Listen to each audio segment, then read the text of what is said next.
Bonjour à tous. Je corrige aujourd'hui donc l'exercice 3 de la deuxième partie du CRPE de 2021 pour le groupement A. C'est un exercice sur Scratch. Donc on nous propose deux programmes de calcul, un programme A et un programme B, classique. Donc je vais décortiquer le programme B. Donc on commence par cliquer sur le drapeau. Donc le programme nous propose d'entrer un nombre. Ce nombre est stocké dans ma variable. Ensuite, on retranche 4 et on multiplie ensuite par 3 et on finit par ajouter 3 au résultat précédent. À la fin, on affiche le résultat qui est stocké dans ma variable, c'est-à-dire le résultat final. Donc pour le programme B, on commence par cliquer sur le drapeau, on entre un nombre, ce nombre est stocké dans réponse, ensuite on va le multiplier par 3 et on le stocke dans ma variable. L'opération suivante est de retrancher 9, soustraire 9, et on finit par afficher le résultat final. Bien, première question. Donc, avec le programme A, montrer que si on entre le nombre 5, on obtient 6. Donc, avec le programme A, on nous demande de démontrer si on injecte 5, la sortie du programme sera 6. C'est parti. Donc, le nombre de départ, c'est 5. Ensuite, je retranche 4. 5 moins 4, c'est 1. Je multiplie par 3, l'étape d'après. L'étape d'après, je multiplie par 3. 1 fois 3, c'est 3. Et l'étape suivante, je vais ajouter 3, plus 3, et 3 plus 3, c'est 6. Et en effet, donc, en injectant 5, le lutin ou Scratchy va afficher la réponse 6 à la sortie du programme. Pour la question B, quel est le nombre obtenu si on entre le nombre 5 avec le programme B? Alors, si j'entre 5 avec le programme B, je vais le faire ici. Donc, supposons qu'on démarre avec 5, avec le programme B. Donc, nous avons une étape, ensuite une deuxième étape. On a deux étapes ici. Donc, pour la première, on va multiplier par 3 le nombre de départ, ce qui va me donner 15. Ensuite, j'ajoute moins 9, ce qui revient à soustraire 9. 15 moins 9 égale 6.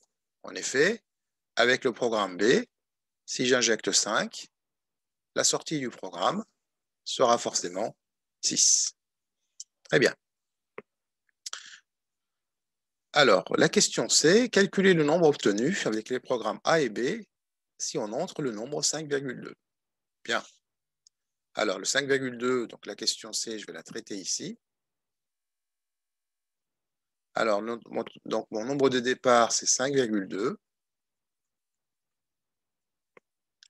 Alors, on a 3 étapes. Donc, pour la première étape, je retranche 4. Donc, 5,2 moins 4, donc c'est 1,2. L'étape d'après, je le multiplie par 3. Donc, 3 fois 1,2, c'est 3,6, sans problème. Et maintenant, on va tout simplement ajouter 3 à 3,6, ce qui va me donner 6,6. Donc, en injectant avec mon programme 5,2, j'obtiens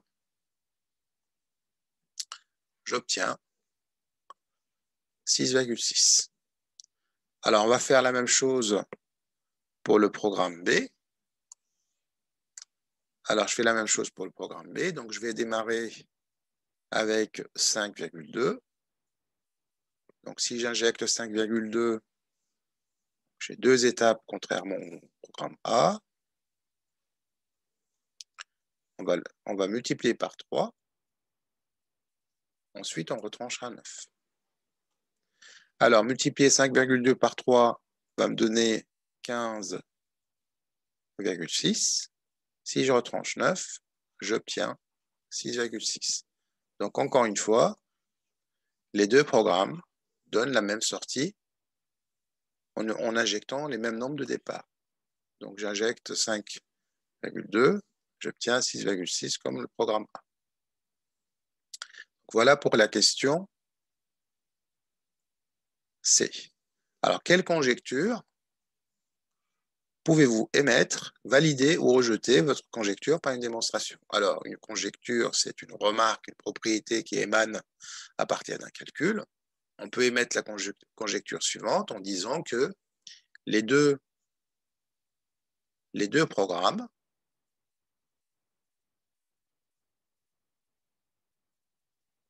semblent être équivalents.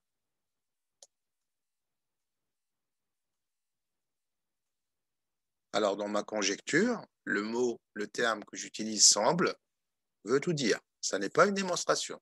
Je remarque, je constate qu'en injectant les mêmes nombres, j'ai une sortie exactement la même pour les deux programmes. Donc, éventuellement, peut-être que les deux programmes sont équivalents. Bien. Comment valider ou rejeter cette conjecture? Il faudra faire une démonstration. Alors, pour faire une démonstration, il faudra traduire les deux programmes en calcul littéral. Alors, je vais commencer par le programme B et je ferai ensuite le programme A. Donc, pour le programme B, je vais démarrer avec mon nombre de départ. Il faudra qu'on démontre que les deux programmes sont égaux, sont équivalents. Pour qu'ils soient équivalents, il faudra le faire pour tous les nombres. C'est pour ça qu'on utilise la lettre X, une lettre, un nombre quelconque.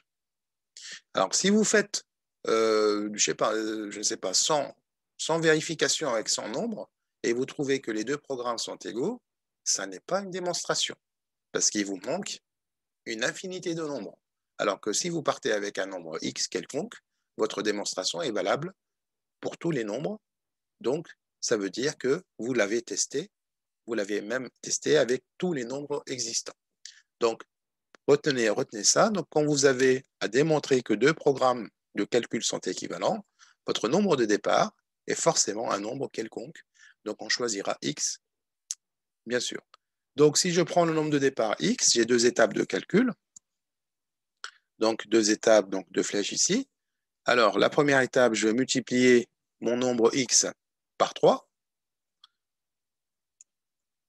Donc, X par 3 multiplié par 3, c'est 3X.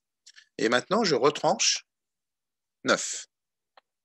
Alors, si vous retranchez 9, ça va vous donner 3x moins 9. Donc, si j'injecte un nombre quelconque x, le résultat ou la sortie de mon programme, c'est 3x moins 9. Ça, c'est pour le programme B. Maintenant, je vais faire la même chose pour le programme A. Alors, pour le programme A, si je démarre de x, rappelez-vous, j'ai trois étapes.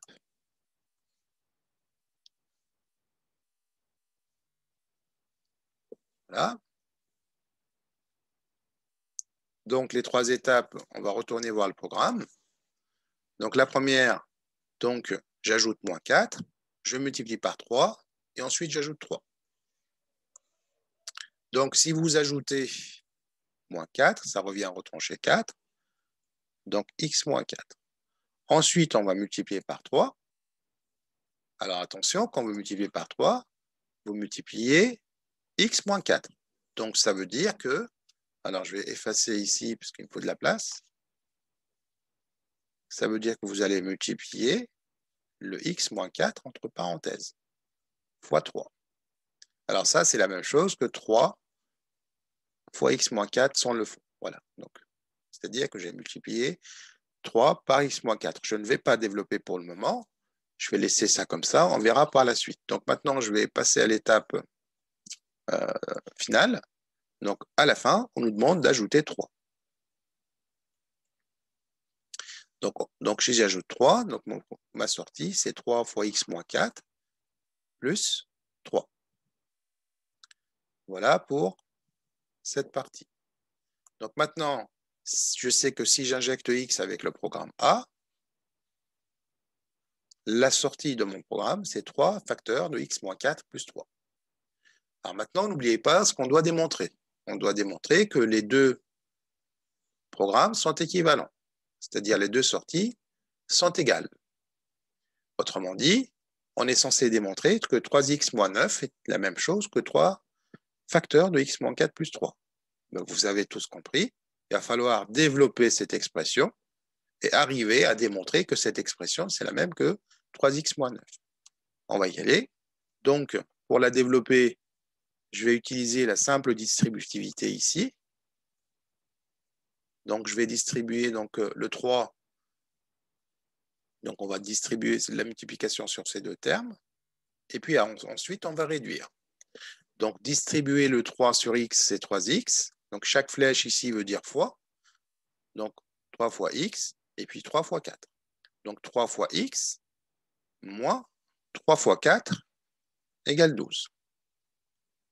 Donc, j'ai développé, en utilisant la simple distributivité ici, donc 3 fois x qui m'a donné 3x, le moins, je l'ai reporté ici, et 3 fois 4, ça fait 12. Donc, ce qui me fait 3x moins 12. On peut également faire 3 fois x égale 3x, et 3 fois moins 4 égale moins 12. Ça marche aussi. Et on n'oublie pas le 3 ici. Donc 3x, je réduis maintenant, il n'y a que des x, il n'y a que ce terme-là qui contient des x. Donc ça va donner 3x, moins 12 plus 3, moins 12 plus 3, c'est moins 9. Donc 3x moins 9. Et l'écriture développée, la forme développée de cette expression-là. Qu'est-ce qu'on remarque? On remarque que 3 facteurs de x moins 4 plus 3 est égal à 3x moins 9. Autrement dit, les deux programmes donnent la même sortie. Donc, en effet, je valide ma conjecture, car les deux programmes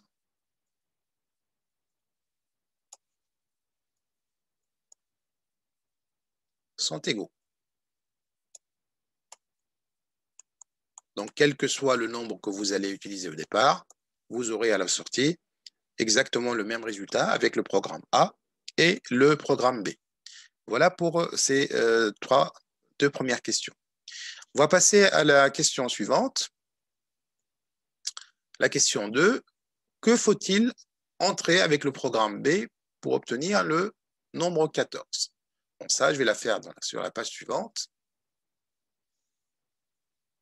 Alors, maintenant, je sais que les deux programmes sont égaux, donc je vais utiliser une des deux expressions avec x, ou la première, ou la deuxième, mais je sais que l'écriture condensée, 3x moins 9 me va bien. Donc, qu'est-ce qu'on me demande ici? Quel est le nombre que je dois injecter dans le programme B? Alors, B ou A, les deux programmes, c'est la même chose. Donc, ils sont remplacés par 3x moins 9. Et le nombre que je suis en train de chercher, c'est le nombre x. Quel est le nombre x que je dois injecter au départ du programme pour qu'à la sortie, j'ai 14? Donc, autrement dit, la sortie de mon programme, c'est-à-dire 3x moins 9, doit être exactement égale à 14. Voilà. En fait, ici, en termes de fonction, on aurait pu poser la question autrement. Si j'avais une fonction f telle que f de x égale 3x moins 9, la question est la suivante. On est en train de chercher l'antécédent de 14. C'est exactement la même chose. Donc, vous avez ici donc une équation à résoudre puisqu'on cherche le x. Allez-y, c'est parti. Donc, je vais laisser les x d'un côté et les nombres d'un côté. Donc, le moins 9 ici, je vais l'éliminer.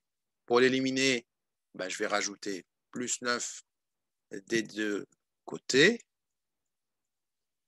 Donc, j'arrive à 3x, moins 9 plus 9, ça simplifie, c'était fait pour ça. Donc, 3x égale 14 plus 9, c'est-à-dire 23. Maintenant, l'étape dernière, on va toujours finir la résolution de cette équation en divisant par ce coefficient. C'est-à-dire, je vais diviser par 3 des deux côtés. Donc, je vais avoir 3x sur 3 égale à 23 tiers. Le fait d'avoir divisé par le coefficient me donne 3 tiers, qui est égal à 1, et donc x égale à 23 tiers. Et bien sûr, vous laissez le résultat sous la forme fractionnaire. Ne cherchez pas une écriture décimale. Donc, le nombre de départ que je dois injecter dans le programme B pour obtenir 14 est égal à 23 tiers. C'est un nombre fractionnaire. Bien. La question 3, montrer que le résultat obtenu avec le programme B est divisible par 3, quel que soit le nombre entier entré dans le programme. Bien, ça, c'est une question d'arithmétique. Alors, quel est le nombre obtenu par le programme B quand on injecte un nombre quelconque? Eh bien, quand j'injecte un nombre x par le programme B, la sortie de mon programme, on l'a vu, c'est 3x moins 9. Donc, autrement, cette question, on me demande de démontrer que 3x moins 9 est-il un multiple de 3. Divisible par 3, ça veut dire qu'il est multiple de 3. Et on ne me dit même pas s'il est multiple de 3, on me dit de démontrer qu'il est multiple de 3. Alors, comment démontrer que ce nombre est multiple de 3? Il faut qu'il soit un multiple de 3, c'est-à-dire que je peux l'écrire sous la forme de 3 fois un nombre. Est-ce que c'est le cas? Eh bien, regardez, 3x moins 9, je vais pouvoir le factoriser. Donc, je cherche à l'écrire sous la forme de 3 fois un nombre. Donc, ça veut dire, en termes d'algèbre, ça veut dire qu'on cherche à factoriser. Eh bien, on peut factoriser par 3, puisque j'ai un 3 ici. Et il va me rester un x là. Et donc, dans le 9, c'est 3 fois 3. Donc, je peux aussi le factoriser par 3. Donc, il va me rester un 3 ici. Et je n'oublie pas le moins. Quand vous factorisez, vérifiez votre factorisation à l'aide d'un simple développement rapide. Alors, si vous développez, donc 3 fois x, vous retrouvez votre terme 3x. Le moins est ici. Et 3 fois 3, c'est 9. Donc, ma factorisation est bien juste. Donc, je viens d'écrire 3x moins 9 égale à 3 fois x moins 3. Je peux posons, x moins 3 égale à a. D'accord? Donc, je vais poser ça, le x moins 3 égale à a. Donc, je vois que 3x moins 9 est égal à 3 fois a. D'accord? Donc, mon écriture devient 3x moins 9 devient 3 fois a. Et 3 fois a est un multiple de 3. Alors, n'oublions pas que x moins 3 égale a, que j'ai posé ici, est un nombre entier. Alors, pourquoi c'est un nombre entier? Parce que depuis le début, on vous dit que quel que soit le nombre entier, donc là, on va injecter que des entiers. Alors, on va injecter que des entiers, c'est-à-dire que x est un entier, hein? Et puisque x est un entier, donc x moins 3 aussi est un entier. Voilà. Donc, on vient de démontrer que 3x moins a est un multiple de 3, puisqu'il s'écrit 3 fois un nombre entier. Donc 3x moins 9 est un nombre entier, bien sûr, divisible par 3. Bon, j'avoue que la troisième question est une question un petit peu d'arithmétique où il fallait avoir l'habitude de rédiger ce genre de réponses ou de questions. Voilà, notre séquence est terminée. Je vous dis à très bientôt et merci pour votre attention. Au revoir.